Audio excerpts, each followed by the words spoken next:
In the stifling heat and in the pouring rain, they waited for hours to simply cast a vote.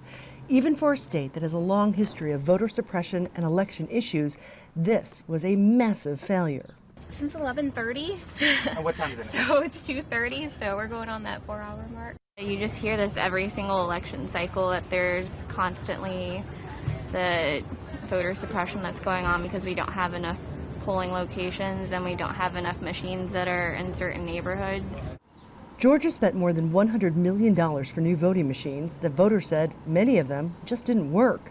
There were fewer polling places because of the coronavirus. Many who requested absentee ballots never received them, and in some places they ran out of ballots. The majority of the problems seem to occur in cities and in places with large minority populations that tend to vote Democratic. The Republican Secretary of State who runs the election didn't take any responsibility. When these things arise, and it really is specifically in one or two counties, in Fulton and DeKalb counties, have these issues today, it really goes back to the failure of the management of the county election directors in those counties. It has nothing to do with what we're doing in the rest of Georgia.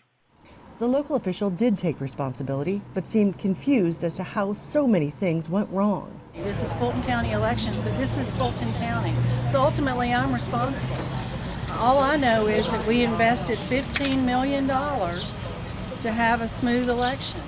That's $5 million more than we've ever invested in one election cycle.